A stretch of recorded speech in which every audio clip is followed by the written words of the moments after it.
국민의 나라 정의로운 대한민국 문재인 정부 향후 5년의 국정운영 구상이 담긴 100대 국정과제가 어제 공개됐죠. 여러분들은 어떻게 생각하고 계십니까? 오늘 이 시간에는 정치권 반응부터 여러분께 먼저 들려드리겠습니다. 야당들은 어떻게 반응하고 있는지요? 당은 무한 책임을 갖고 100대 과제 완수를 위해 노력해 나갈 것입니다. 100대 과제에 대한 당은 하나의 과제당, 한두 분의 의원이 전담하고 추진하는 과제별 책임 의원제를 도입해 당의 책임성을 높여 나갈 계획입니다. 재원에 대해서는 재원 무대책 발표가 아닌가 이런 걱정을 하게 됩니다. 지금같이 오로지 이렇게 쓰고 보자는 이런 정부의 행태로 봤을 때 이 어떻게 돈을 마련할지에 대해서는 구체적 대안 제시가 전혀 없습니다.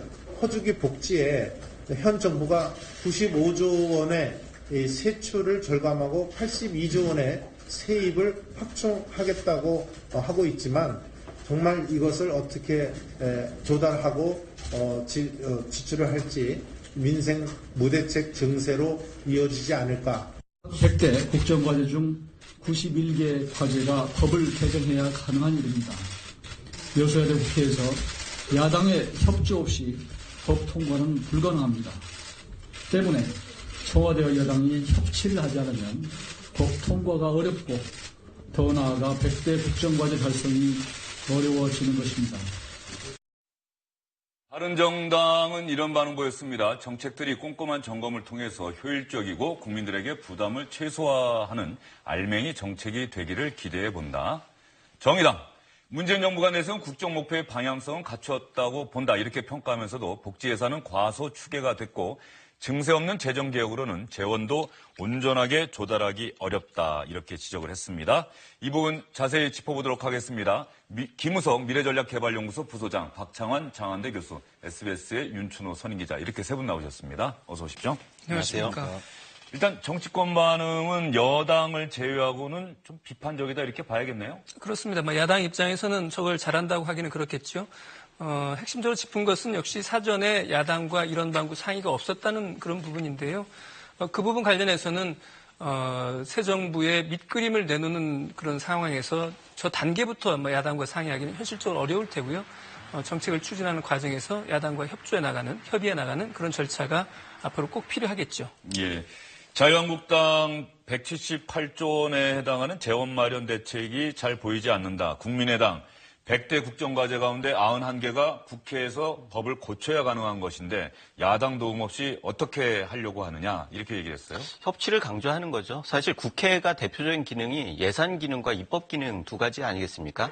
그래서 정부의 입장에서는 국회의 지원을 받는다라는 것은 예산의 지원을 받는 것과 법적인 지원을, 제도적인 지원을 받는 것 두 가지를 얘기할 수가 있는 건데 이 부분에 대해서 그 두 정당이 얘기를 하는 거예요. 지금 정우택 대표 같은 경우에도 재원 무대책이다라고 하는 것들은 결국은 재정 계획을 제대로 새겨서 국회의 도움을 받아라라고 하는 요구인 것 같고 국민의당 같은 경우에도 91개가 입법 사항인데 협치를 하는 것들이 성공한 정부의 필수 조건이다라고 하는 것들을 다시 한번 상기를 시켜주는 거예요. 그래서 이걸 보면은 점심 때는 협치를 강조하다가 결국은 오후에 이 발표할 때는 협치 부분이 빠진 채 여당 내에 잔치 분위기 이런 것들을 강조하면서 이런 불만 같은 그런 얘기들이 나오지 않았나라는 생각이 드는데 결국은 과정에서 어떻게 하느냐가 중요한 겁니다. 지금 인수위 같은 경우에 지금은 인수위가 없었다라고 하는 변명을 하기에도 좀 어려운 상황이 됐어요. 이미 그런 과정을 겪었기 때문에 이제는 본격적으로 국정을 어떻게 하느냐 거기에 대해서 증명을 해야 하는 그런 과정이 있는 것 같습니다. 예. 그렇다고 한다면 박 교수님께 이 질문 드려볼게요. 어쨌든 100대 국정과제, 5대 국정목표, 20대 국정전략이 있는데 가장 우선되는 주제를 적폐청산, 반부패 이렇게 잡았단 말이죠. 그 방향성에 대해서는 어떻게 긍정적으로 생각하시는지요? 일단 5년의 어떤 계획표에 대해서 전반적으로 좀 뭐 긍정적인 의견이 많은 것 같습니다. 일단 정부의 출범 자체가 국정농단 사태로부터 출범을 했기 때문에 지금 뭐 야당이 정부의 출범, 뭐 인사 문제, 그 다음에 추경 문제에 대해서 이게 협조가 전혀 안 이루어지고 있는 상황에서 할 수 있는 게 사실 그밖에 없기 때문에 일단은 협치부터 시작을 해서 단기, 중기, 장기로 이렇게 계획을 세운 것들에 대해서 그런 짜임새라든지 이런 부분, 또 지금 당장 정부가 집중해야 될 부분, 일단 정리할 건 정리하고, 그리고 앞으로 동력을 만들어갈 건 만들어가고, 이런 식으로 5년의 계획표를 짠 거는 뭐 전반적으로 긍정적인 평가가 있는 것 같습니다. 예. 어제 정책 토론회 형식으로 각 그 발표자들이 일종의 프리젠테이션 형식으로 발표를 했단 말이에요. 박 교수님 어떻게 보셨습니까? 네, 뭐 상당히 신선했다 이런 평가가 많은 것 같아요. 그러니까 딱딱한 분위기보다는 마치 이제 기업의 신제품 홍보하듯이 이렇게 해서 국민들이 과거에도 100대 정부 추진 과제 이런 거 다 발표했었거든요. 근데 그때보다 좀 더 국민들이 저걸 하겠다는 거구나 이런 거를 알아듣기에는 상당히 좀 상당히 뭐랄까요 방법론적인 면에서 좋지 않았느냐 이제 그런 생각이 좀 들고 또 국정의 과제 아까도 말씀드렸지만 단기, 중기, 장기로 이렇게 그 3단계로 이렇게 어떤 방향을 제시한 것도 현실 속에서 자신들이 할 수 있는 것과 또 도움을 받아야지 할 수 있는 것들 이런 것들을 갖다가 구분해서 내놓은 것도 상당히 괜찮았다. 뭐 이런 평가를 받는 것 같습니다. 예. 스티브 잡스 스타일이라고 봐야겠죠. 네. 저렇게 프리젠테이션 하는 게. 저는 그 프리젠테이션 형식에서는 발표를 보면서 정부가 늦구나 하는 생각이 들었어요. 방금 주영기 앵커 말씀하신 것처럼 저게 스티브 잡스의 저런 PT 방식이 나온 게 지금 얼마나 됐습니까? 근데 이제야 이제 우리 정부는 따라서 하는 거죠. 그래서 어떻게 보면 이미 기업들에서는 뭐 일반화되고 이제는 저 어떻게 보면 낡은 포맷이라고 하는 사람까지 저거 하지 말자고 하는 데도 있죠. 그렇습니다. 예. 그렇게 보면 어쨌든 이 정부라고 하는 단위가 굉장히 늦게 변화에 적응해 나가는구나 하는 그런 생각이 들었습니다. 예, 어쨌든 이런 모습도 문재인 정부 들어서 우리가 처음 보는 우리 정부의 모습이다 이런 말씀 드리고요. 이제 재원 마련 아까 얘기를 했습니다만 재원 마련과 관련해서 국가재정전략회의 지금 청와대에서 열리고 있습니까? 그렇습니다. 1시 45분부터 시작을 했어요. 한 참석자가 220명쯤 되고요. 대통령이 직접 참석하고 국무총리, 그다음에 국정위원장인 김진표 의원 등을 포함해가지고 각 부처 예산 담당관들이 모두 모이는 뭐 그런 자리니까요. 어제 이제 나온 178조죠. 재원을 어떻게 마련할 거냐라고 하는 거에 대해서 오늘 아침 뭐 조간신문을 포함해서 모든 언론들이 다들 거기에 대해서 일종의 퀘스천 마크를 붙이고 있는 거거든요. 그리고 95조를 줄이고 그다음에 82조를 거두면 대충 얼추 맞출 수 있다라고 하는 그런 계산이긴 한데 이게 사실은 지난 정부에서 나왔던 증세 없는 복지하고 같은 거라고 하는 지적이 있어요. 그리고 그 지적이라고 하는 게 상당히 일리가 있는 지적입니다. 아마 제 생각에는 새 정부가 출범하면서 저희는 이렇게 하겠습니다라고 하는 청사진을 제공하는 것이고 그런데 이 청사진을 현실화시키는데 돈이 얼마 필요합니다라는 얘기를 하기가 먼저 말하기가 어려워서 일단 이렇게 하는 걸로 해보고 나중에는 이제 증세 문제도 저는 언급하지 않을까 싶어요. 다만 그것까지를 어제 자리에서 말하는 것은 좀 이르다고 생각했을 것 같고요. 어쨌든 그런 구체적인 그 재원 확보 방안을 지금 청와대에서 논의 중입니다. 예. 재원 방안 마련 가장 중요하겠죠. 아까 김우석 부소장도 얘기했습니다만 이제는 과정이 중요하다. 100대 국정과제를 추진해 나가고 실현해 나가는 그 과정 속에서 재원 마련 분명하게 국민들에게 제시를 해야 될 것 같습니다. 그리고 오늘 여야 원내수석 부대표들 간에 정보조직법 개정안 합의하지 않았습니까? 네, 오전에 발표가 있었죠. 예. 미래창조과학부 이름을 바꿨더라고요. 네, 과학기술정보통신부. 모든 게 다 묶여 있는 부 같아요. 근데 어쨌든 미래창조과학부보다는 훨씬 무슨 일을 하는지는 알아듣기 쉬운 것 같고요. 그다음에 말썽만 했던 국민안전처가 폐지가 되고 이게 이제 행정안전부로 통합이 됐습니다. 그리고 해경과 소방청이 외청으로 이제 분리가 된 게 있었고요. 그다음에 중소기업청이 중소창조기업부. 중소창업기업부인데 네. 지금 국회 안행위 의결 과정에서 원래 문재인 정부가 밝혔던 대로 중소벤처기업부로 이름을 또 바꿨다고 합니다. 아, 그렇습니다. 중소벤처기업부로 이름을 바꿨다고 하는데 예. 정부가 바뀔 때마다 일부 정부 부처의 이름이 바뀌는 거 말이죠. 네. 사실 뭐 미국의 예가 꼭 맞는 건 아닌데 거기는 꾸준하게 계속 그 이름이 가는데 왜 우리는 계속 이름을 이렇게 바꾸죠?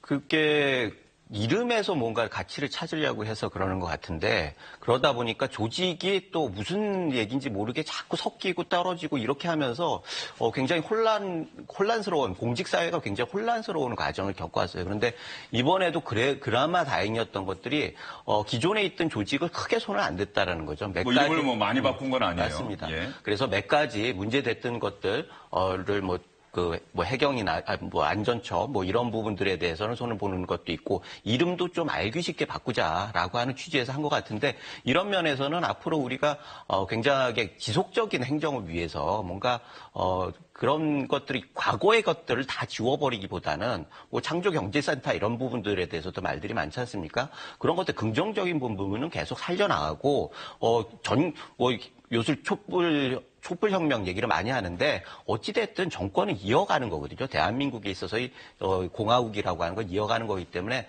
이름을 바꾼다고 해가지고 전부 기능이 바뀌는 것도 아니고 결국 중점을 어떻게 두느냐. 그거는 행태적으로 좀 해결을 하는 부분이 있을 텐데 어찌됐든 그거는 청와대에서 조정 기능을 갖는 것이 우선이겠죠. 그래서 청와대에서 어떻게 운영하느냐를 보여주면은 이름을 꼭 바꾸거나 조직을 개편하지 않아도 된다. 이런 생각이 듭니다. 예. 박 교수님 생각은 어떻습니까?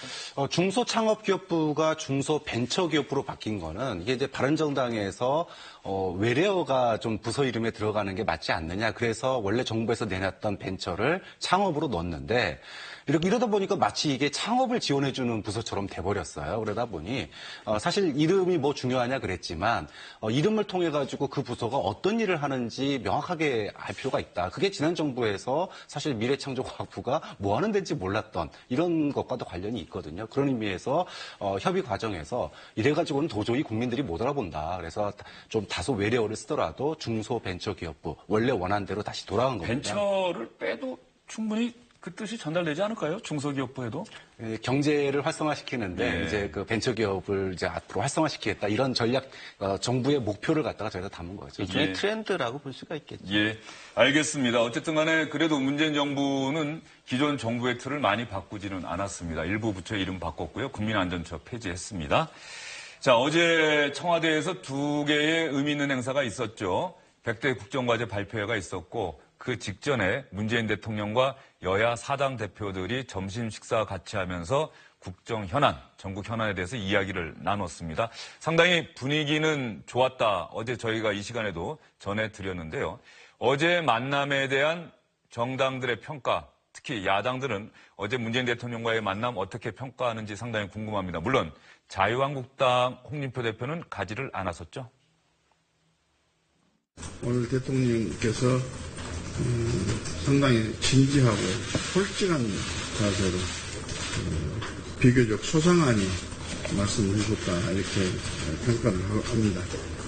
협치와 관련해서는 새로운 세상을 만드는 협치라는 목표를 세우고 나가자. 선거 전에 있었던 일은 모두 잊어버리자. 큰 강을 건넜으니 뗏목은 이제 잊어버리고 새로운 일을 하는 방향으로 협치를 하자. 손뼉도 마주쳐야 소리가 나지 않느냐 이런 취지로 말씀을 하셨습니다. 모여서 서로의 입장을 얘기하고 또 대통령은 그것을 수용하시는 자세로 경청하시고 대통령도 대통령의 입장을 잘 설명하시고 그런 분위기였던 것 같습니다. 저는 영수회담이 이렇게 진행되는 것이 좋다고 보고요. 과거의 일에 대해서 따지러 가야 되는데 따지기려면 얼굴 서로 붉힐 테니까 안 가겠다. 이런 거야말로 낡은 정치라고 생각합니다. 이정미 대표가 전달한 여러 문제의식에 대해 문재인 대통령은 사회적 합의와 국회와의 협력 등을 통해 풀어나갈 것이라고 약속했다. 다만 사드 문제에 대해서는 현재 정부안이 최선이라고 밝힌 것은 아쉬운 부분이다. 정의당은 이와 같은 자리가 꾸준히 마련되어 국회와 정부가 수시로 소통하며 함께 국정을 이끌어 나갈 수 있도록 하는 마중물이 되기를 기대한다. 각 야당 대표나 대변인이 주목한 부분이 좀 다른 것 같은 게 국민의당 박주선 비상대책위원장은 큰 강을 건넜으니 뗏목은 이제 잊어버리자. 이 부분은 요즘 또 진행되고 있는 사건 염두에 두고 한 얘기 아닙니까? 어떻습니까? 글쎄 그렇게 바로 생각이 되죠. 그다음에 굳이 대통령이 저 워딩을 쓴 이유는 뭘까? 그다음에 박주선 대표가 그 워딩을 또 기자들 물론 이제 그 당에 보고하는 형태지만은 이야기를 한 부분이 어떤 의미가 있는 걸까? 이게 지금 진행되고 있는 제보 조작 수사 관련해서 어떻게 영향을 주지는 않을까 하는 그런 생각이 들어요. 그런데 저는 대통령이 분명히 저는 어떤 의도를 가지고 한 말이라고 생각합니다. 저 부분 관련해서는 국민의당에게 어떻게 보면 손을 내미는 그런 제스처라고 그렇게 해석해도 되지 않을까 싶습니다. 예. 그리고 바른정당 이해운 대표는 뭐 청와대 회동에 대해서는 긍정적으로 평가하고 그러면서 자유한국당 홍준표 대표를 은연중에 비난을 하네요. 그러니까요. 이해운 이해운 대표의 그 얘기 중에서 영수회담이라는 얘기를 계속 쓰는 게 좀 특이하죠. 뭐 보통은 지금은 영수회담 얘기를 잘 안 쓰는데. 네, 영수회담이라는 표현 주영진의 뉴스 브리핑에서도 쓰지 않기로 했습니다. 지난번에 예. 우리가 여야 대표 초청 회동 뭐 이렇게 얘기했었죠. 예. 예. 그리고 뭐 이 값진 시간을 또 홍준표 대표 디스하는데 또 할애한 것도 역시 보수 진영의 지금 적자 논쟁이 그 경쟁이 얼마나 치열한가를 보여주는 것 같은데 홍준표 대표가 뭐 이렇게 안 가면서 좀 주의를 끈 측면은 있어요. 그래서 원샷을 받았죠. 물론 여러 가지 뒤에 얘기들이 있었지만 어찌됐든 그런 것들을 의식해서 그런지 이해운 대표가 그 자리에서 자유한국당의 홍준표 대표를 뭐 일정 정도 한번 언급하고 갔다라고 하는 데는 나름대로 뭐 그 내부의 사정들이 있었다고 보여집니다. 예, 지금 영상에 홍준표 대표가 청와대 초청은 거부하고 충북 청주의 수해 복구 지원 현장에 간 모습인데 뭐 어제도 저 복장 얘기는 했습니다만은 정말 뭐 붉은색을 좋아한다. 이건 또 어김없이 드러났고 말이죠. 박 교수님 어떻게 보셨어요? 어제 홍준표 대표의 일정에 대해서. 참 지금 야당의 일야당 아닙니까? 제1야당이죠. 제1야당인데 지금 이제 새로운 정부 출범 이후에 복잡한 뭐 4강 외교 또 국제 외교가 있었고 앞으로 이제 어떻게 그 5년을 풀어 나가느냐의 어떤 그 시발점이 되는 그런 이제 여야 대표 청와대 초청 회담이었는데 그 자리를 굳이 뭐 내가 뭐 본부 중대가 1, 2, 3중대 데리고 사진 찍는데 갈 필요 있느냐 그러면서 난 차라리 수해 현장 가겠다 가신 거잖아요.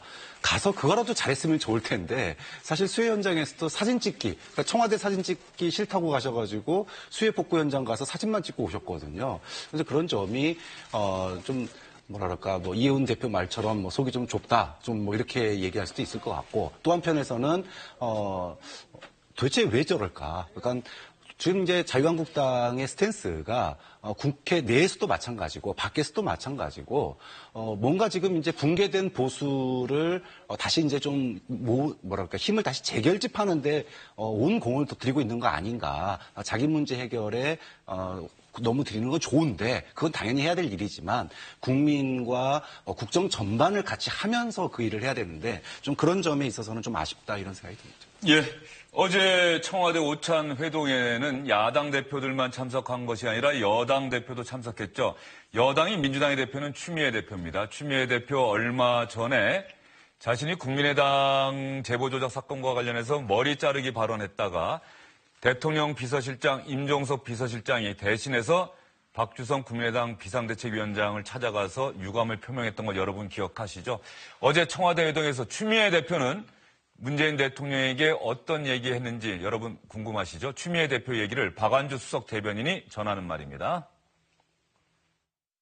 오늘 회동에서 추미애 대표는 야3당을 향해 그동안 여당이 많은 양보를 했는데 추경과 정부 조직법이 통과되지 않은 부분에 대해서 다시 한번 당부의 말씀을 전했고 협치는 국민을 위해 하는 것이지 야당이나 대통령만을 위해 하는 것이 아니다는 입장을 명확하게 전달했습니다. 박주선 비대위원장님한테 혹시 상추, 고추, 배추 즐겨 드시냐? 즐겨 드셔라. 추미애 포함해서 즐겨 드셔라. 그랬더니 사추네요. 이렇게. 그러면서 추경에 대해서 협조를 해줄 것을 당부하시고 주로 이제 건강에 대해서 추미애 대표가 여쭙고 추경 처리 해결 못해서 진짜 대통령 뵙기가 송구스럽다라고 비공개 발언에서 송구스럽다고 말씀을 하셨죠.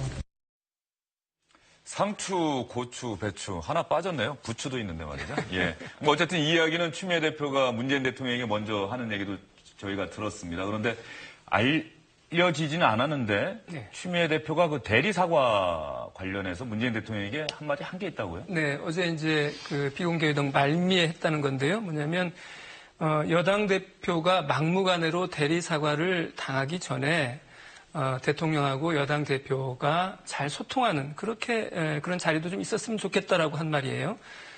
이건 작심하고 한 말이죠. 두 가지를 일단 확실하게 알 수 있는 거죠. 대리사과 관련해서 대단히 불쾌했다라는 거 한 가지. 또 한 가지는 여당 대표하고 대통령 간의 소통이 원활치는 않다라고 하는 그런 걸 이제 이야기를 한 거거든요. 그다음 또 한 가지 이런 말이 공개가 됐어요. 물론 비공개 자리에서 한 말이지만 이렇게 전달이 됐단 말이죠. 언론에 알려지고. 이것은 여당 내에 사실은 잘 보이진 않지만 분명한 불협화음이랄지 이런 것들이 지금 일어나고 있다는 그런 증거겠죠. 예, 어제 또 회동에 한 명, 뭐 딱 두 명만 들어간 것도 아니고 여러 명이 있었기 때문에 뭐 다른 야당 대표들이나 야당 쪽을 통해서도 이 얘기가 나왔을 수도 있고 네. 말이죠. 그런데 박 교수님, 네. 여당 대표가 막무가내로 대리 사과를 당하기 전에라는 이런 표현이 사용됐어요. 추미애 대표가 사실 전병헌 정무수석 통해서 다 미리 통보받았다고는 하지만 추미애 대표 마음속에는 그 앙금이 있는 거라고 봐도 되겠죠? 있을 수밖에 없죠. 근데 본인 입장에서는 원칙적으로 지금까지 청와대의 지금까지 행보를 보면 사실 협치보다는 혁신 쪽에 무게를 두고 있거든요. 그러니까 여당 대표로서 그런 혁신의 무게를 싣고 원칙을 갖다가 주장을 해왔는데 이제 그것이 어떤 국정에 꼬인 난맥상을 풀기 위해서 청와대가 또 여당 대표를 뭔가 좀 넘어서서 뭔가를 하는 그 할 거면은 진작에 자기가 그런 얘기까지 나오기 전에 좀 해주지 이런 뭔가 좀 아쉬움을 갖다가 표를 한 얘기로밖에 볼 수가 없는 것 같아요. 근데 문제는 이게 한두 번이 아니라는 거죠. 그러니까 국민들 눈에 또 뭐 언론에 그동안에 인사 과정부터 시작해서 청와대와 추 대표 사이에 불협화음이 있는 것처럼 보이는 일들이 있었는데 그동안에는 그것이 다 뭐 기자들이 좀 너무 나간 거 아니냐 이런 비판들이 많았었는데 이번 과정을 통해서 불협화음이 있다는 게 보여진 거거든요. 좀 그런 측면에서 청와대와 이 추미애 대표 간에 지금 뭐 추미애 대표를 건너뛰어서 원내대표하고 일을 하는 거 아니냐 이런 얘기까지 나오고 있기 때문에 여권 내에서 이 부분에 대한 어떤 해결책 또는 소통 이런 부분들에 대한 이야기가 좀 더 진행될 필요가 있을 것 같습니다. 지금 그 부분이 제가 김우석 부소장에게 이렇게 질문 드릴게요. 사실 문재인 대통령이 대선 과정에서 이제 출범하는 정부는 문재인 정부가 아니라 민주당 정부라고 하는 얘기를 상당히 강조를 했어요. 그러면 당청 간의 협력이라고 하는 게 상당히 중요한데 추미애 대표와의 관계가 그 청와대와의 관계가 원활하지 않다라고 하는 장면이 이제 한두 개 계속 보이고 있거든요. 이러면 민주당 정부라고 하는 문재인 대통령의 발언이 과연 힘을 받을 수 있겠느냐, 당청 관계가 원활하게 갈 수 있겠느냐 이런 의문도 가져볼 만한데요. 사실 어제 인수위를 대신하는 그 모임에서 여당에서는 퍼포먼스를 제대로 하면서 일단은 한 가닥을 넘어간 거예요. 그런데 그 다음에는 기존에 있는 당청 관계가 굉장히 다시 부각될 가능성이 많은데 문재인 정부에서는 뭔가 다른 모델을 보고 싶다라고 하는 요구가 있었던 거고 거기에 대해서 문재인 대통령은 우리는 문재인 정부가 아니라 민주당 정부라고 화답을 한 거죠. 그런데 오늘 어제 얘기 나온 것들은 굉장히 뼈아픈 얘기예요. 사실 문재인 대통령에게 지금 80%를 상회하는 지지도가 있었던 첫 번째 원인이 소통을 잘한다는 거 아니었습니까? 그러면 소통을 잘한다라고 하는 것들을 여당 대표가 본질적으로 반기를 들고 이의 제기를 하는 모양새란 말이죠. 그래서 이거는 어떻게 보면은 당청 관계의 문제이기도 하지만 본질적으로 현 정부가 가지고 있는 가장 큰 장점을 여당에서 부인하는 그런 모습을 보이는 것이다 이런 생각이 들고 이거를 극복하기 위해서 어떤 노력이 필요한가라고 하는 부분들에 대해서 굉장히 심각하게 생각을 해야 한다라는 생각을 합니다. 사실 국회와 청와대가 원만하게 하고 그걸 통해서 성공한 정부를 하기 위해서는 당청 관계가 정말 중요한 거거든요. 당청 관계에서 당이 어떻게 하느냐에 따라서 성공한 정부가 될 수도 있고 실패한 정부가 될 수도 있어요. 전 정권에서 보지 않았습니까?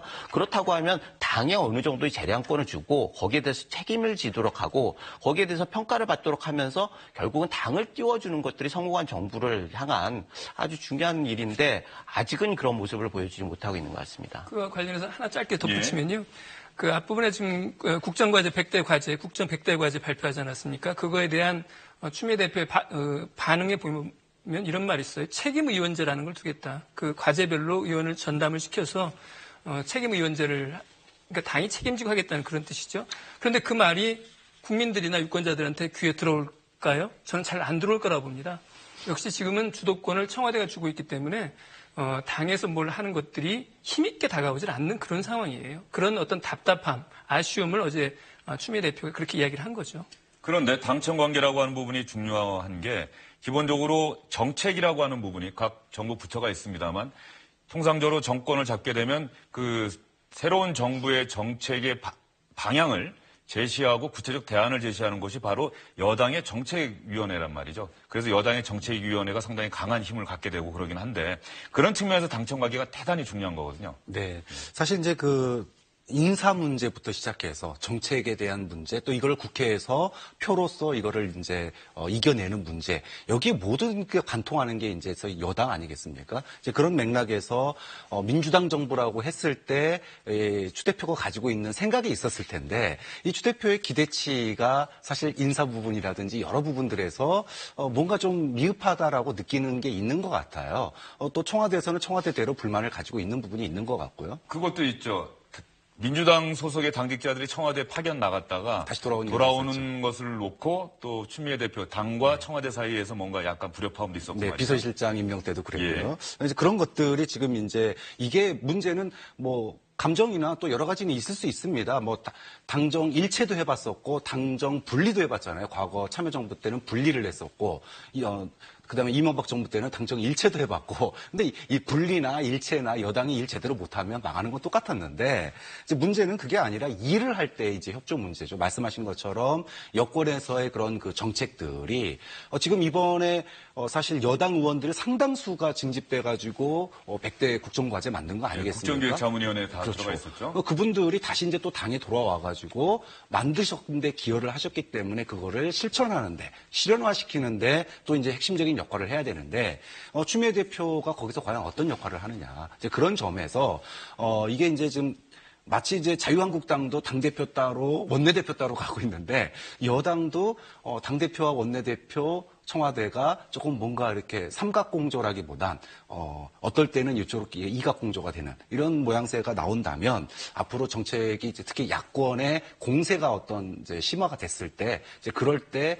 그 파고를 어떻게 넘어설지 그 부분이 이제 걱정이 되는 겁니다. 네, 문재인 정부의 성공 여부를 판단하는 하나의 중요한 기준이 또 당청 관계가 되지 않을까 그런 측면에서 당청 관계에 대해서 자세히 말씀드렸고요. 이번에는 자유한국당 이야기로 넘어가 보도록 하겠습니다. 먼저 홍준표 대표 어제 회동에는 불참했는데 수해 복구 지원 활동 벌였는데 오늘 SNS에 확산되고 있는 사진 한 장이 참 인상적이더라고요. 네, 곧 화면에 나오지 않을까요? 그 수해 현장에 가서 이제 장화를 신는 그런 모습이죠. 지금 저 사진인가요? 예, 저 사진인데 지금 누군가가 옆에 있던 사람이 이제 장화를 좀 신겨주는 거죠. 저걸 보고 글쎄요, 저 사진을 보고 어떤 생각이 들지 모르겠습니다. 그런데 어제 이제 홍준표 대표가 청와대 가지 않고 수해 현장에 간 것을 두고 SNS에서 이런 말 하고 있더라고요. 홍 대표 삽질하고 있네. 이렇게 하는 제목을 제가 본 적이 있어요. 네, 어제 정말 삽질하러 간 거 아니겠습니까? 네, 본인도 수해 그렇게 복구 지원이. 예. 그런데 저 장화 신겨주는 저 사진 한 장이 홍준표 대표가 나름의 진정성을 가지고 갔을 거예요. 그런데 저 사진 한 장으로 그 진정성이 의심받는 그런 상황이 됐다고 봅니다. 예, 저 사진은 요즘 문재인 대통령이 지금 정권 초반이긴 합니다만은 80%에 가까운 지지도를 기록하는 이유가 낮은 자세, 국민의 눈높이에 맞추려고 하는 그런 모습이었는데 홍준표 대표의 저 사진은 어떻습니까, 김우석 부소장? 조금은 다르게 보이거든요. 보통 그 장화를 신으려고 하면 어디서 앉아서 해야 하는데 상황 자체는 뭐 그렇게 앉을 때가 마땅치 않다. 그런 측면에서는 이해되는 부분이 있어요. 사실 좀 억울한 부분도 있을 것 같은데 저런 부분들은 확실히 익숙하지 않아서 그런 것 같은 느낌이 드세요. 사실 평소에도 저런 것들이 익숙했다라고 하면은 저런 장면이 연출되는 데 대해서 일정 정도 내부적으로 통제가 됐을 테고 본인도 거기에 대해서 뭐 일정 정도 반응을 했을 테고 그런 부분들에 모여서 아쉬움은 있어요. 그런데 저 부분에 대해서는 홍준표 대표는 그거거든요.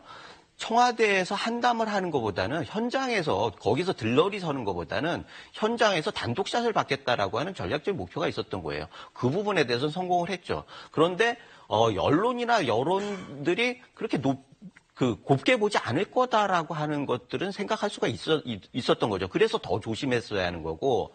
그런데 뭔가 그 약점을 찾기 위해서 계속 노력하는 사람들한테 저런 모습을 연출했다는 건 어떻게 보면 굉장히 서투른 행보였다라고 하는 것들을 피할 수는 없을 것 같은데 본질은 정치인이 재해 현장 같은 데 가지고 봉사하는 그 자체에 대해서 욕할 수가 없는 거죠. 그리고, 저런 상황적인 것들, 그런 부분들에 대해서 이해되는 측면은 있지만, 본질적으로는 청와대의 그 중요한 행사가 참여를 하지 않고, 현장에 가 있었다라고 하는 부분인데, 그 부분에 대해서는 본인이 설명하는 것들이 있지만, 그 부분이 이게 명분이 국가적인 문제잖아요. 그런 부분들에 대해서 과연 회피할 수 있는 명분이었느냐, 그게 설득력이 있느냐, 이런 부분들에 대해서 문제 제기를 안 할 수가 없는 거죠. 결과적으로는 진정성을 의심받을 수밖에 없는 사진인 거죠, 저게. 네, 홍 대표 말처럼 대통령과 사진 찍어 들러리 해주러 가는 대신에 자기는 수해복구 현장 가겠다. 저는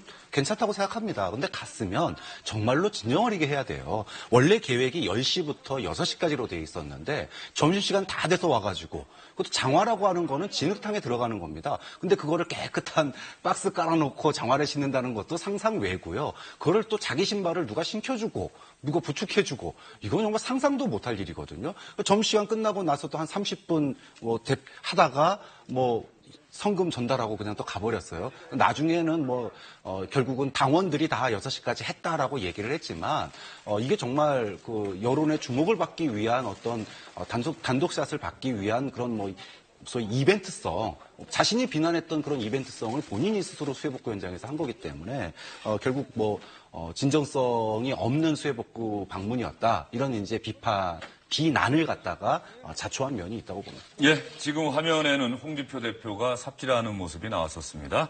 자, 다음 소식은요. 홍준표 대표와 관련된 소식입니다. 홍준표 대표가 이 수해복구 지원 현장 가기 전에 요즘 계속해서 하고 있는 게 있습니다. 각 선수별 의원들과의 간담회를 하고 있는데 어제는 재선 의원들과 간담회를 했습니다. 이 간담회 자리에서는 홍준표 대표가 추구하는 자유한국당 보수의 혁신 방향 이런 방안들을 놓고 건전한 토론이 오갔어야 하는데 참석자들 사이에 욕설과 고성이 오갔다라고 하네요. 그래서 왜 욕설과 고성이 오갔는지 그 이유가 궁금합니다. 예, 어제 이제 모두 발언이 끝난 뒤에 이제 회의가 비공개로 들어갔어요. 비공개로 들어가니까 거기서 이제 장제원 의원이 탈당한 의원들을 다시 받아들인 이런 과정에서 자신과 황영철 의원에 대해서 김태흠 최고위원이 받아들이지 말자고 말했다고 그러는데 그것은 전략적인 미스다라고 이제 그렇게 이야기를 한 거예요. 그 말이 좀 길어졌던 것 같습니다. 그러니까 그 말을 듣고 있던 김태흠 의원이 발언이 너무 장황하다, 좀 짧게 해라 이렇게 말을 하니까 이제 그 말을 기화를 해서 서로 이제 욕설이 나오고 그다음에 고성이 터지는 이런 상황이 됐고요. 이런 감정 싸움이 사실은 일회적인 싸움이 아니라는 데도 문제가 있는 거예요. 깊은 뿌리에 어떤 병이 들은 거고 그 병이 수시로 어떤 계기만 있으면 튀어나오는 그런 상황인 거죠. 김태흠 의원도 같은 재선 의원인데 이제 최고위원에 당선이 돼서 지도부가 됐고 지도부인 김태흠 의원과 바른정당에 갔다가 복당한 장제원 의원 사이에 욕설과 고성이 오갔다라고 하는 건데 장제원 의원이 정치 인생에서 가장 후회되는 일이 자유한국당으로 복당한 것이다 이렇게 얘기를 했는데 그렇다고 한다면 자유한국당 떠나도 되는데 현실적으로 이렇게 또 쉽지가 않은 모양이죠 그게? 그렇죠. 정치인들의 행동이라고 하는 게 올 때도 말이 많았는데 다시 간다라고 하면 또 구설에 할 그런 것들이 두려웠겠죠. 그리고 바른정당에 있는 상당수들이 좀 헷갈려하는 그런 부분이 있어요. 그래가지고 옮겼을 때 만약 교섭단체를 잃거나 하면은 그러면은 정말 그 낙동강 오리알 신세가 될 수도 있다 이런 우려들이 있겠죠. 그런데 저기 말씀하시는 게 입당을 반대한 게 전략적 미스라고 그러는데 사실은 입당을 시도를 한 게 전략적 미스였던 거예요.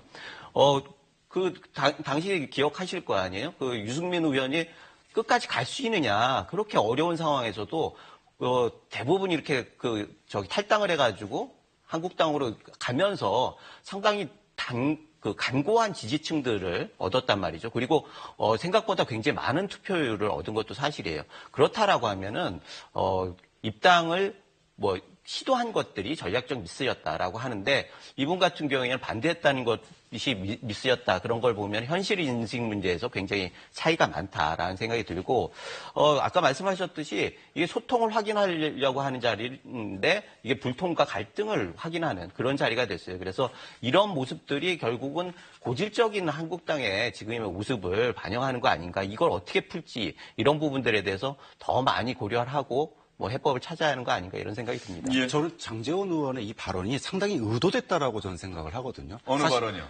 자유한국당 복당을 후회한다 이런 발언들이 그리고 지금 당내에서 계속 트러블을 어떻게든 말을 통해서 트러블을 일으키고 있잖아요. 홍준표 대표하고도 계속해서 그렇습니다. SNS상으로 주고받고 있죠. 극으로 가는 거에 대해서 반대하고 이런 모습을 보이는데 사실 장제원 의원이 지난 대선 국면에서 다시 자유한국당으로 복당하는 순간 많은 사람들이 장제원 의원의 정치적인 생명은 끝났다라고 많이들 얘기를 했었어요. 근데 바깥에서 보수를 혁신하느냐 아니면 안에서 보수를 혁신하느냐 사실 이제 그 차이인데 장제원 의원이 만약에 들어가서 정말로 입 딱 다물고 친박이나 보수 하는 대로 지켜만 보고 있었다라면 그야말로 정치 인생이 끝날 텐데 자신이 들어가서 보수를 혁신하겠다고 했으니 이거를 일관되게 즉 이슈메이커가 계속되고 있는 거예요. 즉 안에서 보수화되고 있는 자유한국당에 대해서 끊임없이 자기가 마치 탈당의 어떤 가능성까지도 다시 열어놓으면서 이슈메이커가 되고 있다라고 하는 거는 상당히 장제원 의원으로서는 주목도도 올리고 그리고 자기가 안에 들어간 게 단순한 일신의 문제가 아니라 진짜로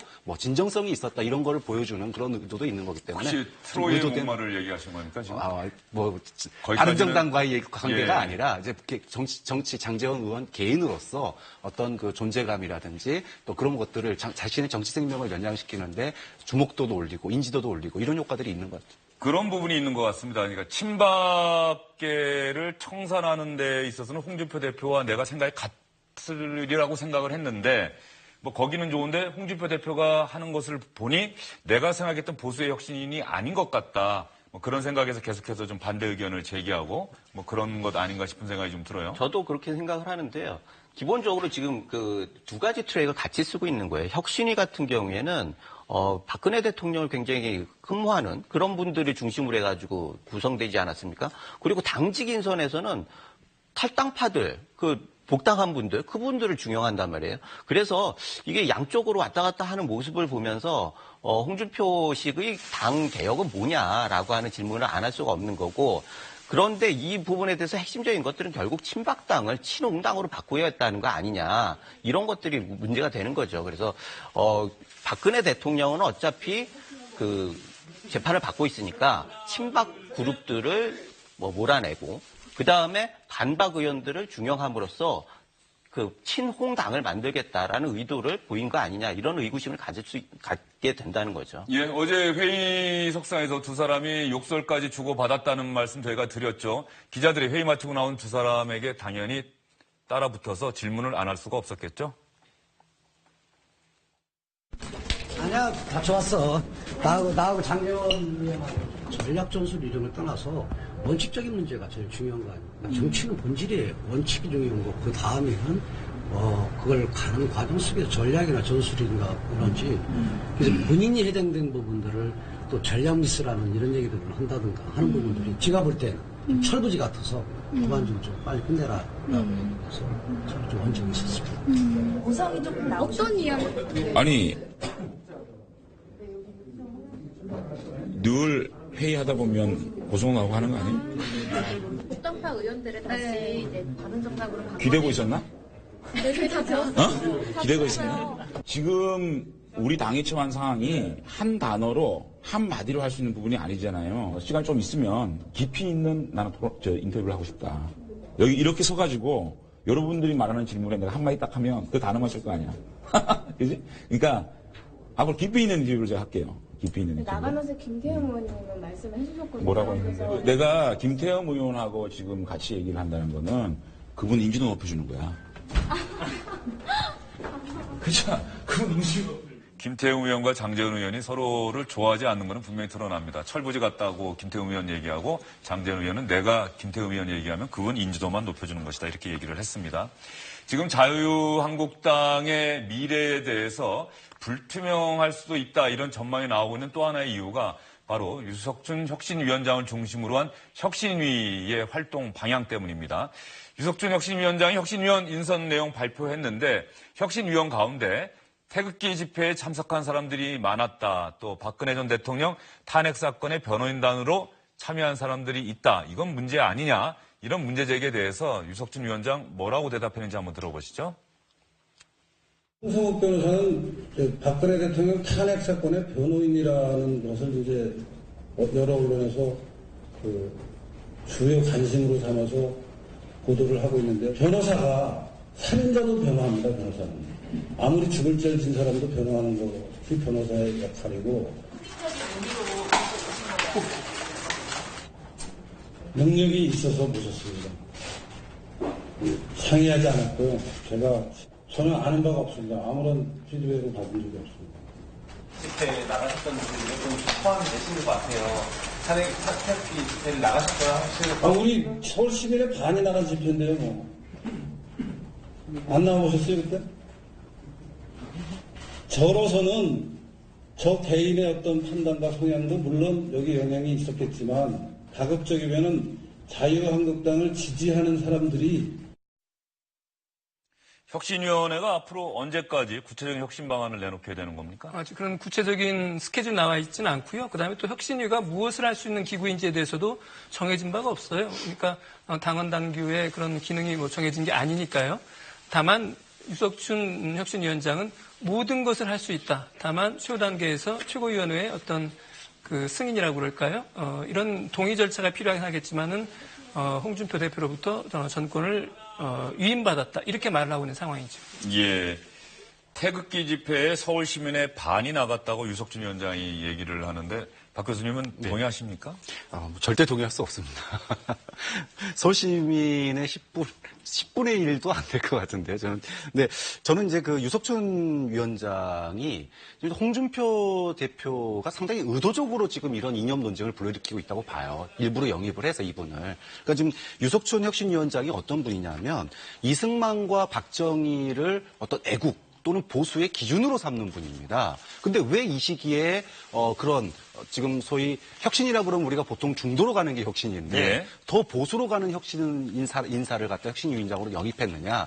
저는 이제 아까도 이제 그 김우석 부소장님 말씀하셨지만 지금 자유한국당의 지방선거까지의 핵심은 친박인 인사들을 친홍으로 바꾸는 겁니다. 근데 이걸 적나라하게 보여주면 친박이 친홍으로 바뀐다? 그럼 사람이 바뀌는 거니까 갈등만 부각되거든요. 이런 갈등을 소위 보수라고 하는 페인트칠로 그러니까 유석준이라고 하는 그런 이념 논쟁을 불러일으킨 사람을 데려와서 우리는 뭐 친박이냐 친홍이냐를 떠나서 다 보수다. 이런 것으로 페인트칠을 보수 페인트칠을 하는 사이에 실제적으로는 홍준표 대표가 실이익을 챙기는 이런 쪽으로 지금 가는데 유석준 위원장이 그 어떤 이념적인 페인트칠의 역할을 해주고 있다는 거죠. 이제 그런 측면에서 홍준표 대표가 유석준 위원장을 데려온 데는 그러니까 당내의 인사 갈등, 인선 갈등을 갖다가 이념으로 뛰어넘기 위한 그런 전략이 이 안에 깔려 있다라고 보는 겁니다. 김우석 부소장 보탤 말씀 있습니까? 이게 그 보통 보수 시민단체들이 가지고 있는 일단 방향성을 대변하고 있어요. 유 위원장은. 그래서 태극기 집회를 대표로 하는 순박 박근혜 대통령 자체에 대해서는 뭐 동정론이 있는 거죠. 그래서 정통성을 이어가는 거고 친박 해가지고 친박 그룹들 의원들에 대해서는 굉장히 불편한 심기를 하는 거죠. 그래서 박근혜를 이용한 사람들이다라고 하는 프레임을 해가지고 주류를 바꿔놓겠다라는 의도가 있는 거고, 반박 그룹들에 대해서 보수 진영에서 응징을 해야 한다. 이렇게 해서 바른정당과의 정통성 경쟁에서 우위를 서겠다. 이 세 가지 면에서 이걸 활용하는 게 지금 홍준표 대표의 방향성이다. 이렇게 보여집니다. 예, 앞으로 혁신위원회가 구체적인 혁신 방안, 특히 인적 청산과 관련한 방안을 내놓게 되면 자유한국당 내부도 상당히 시끄러울 수 있다. 이런 얘기도 나오고 있는 것 같습니다. 정치권 소식은 여기까지입니다. 세 분 오늘 수고 많으셨습니다.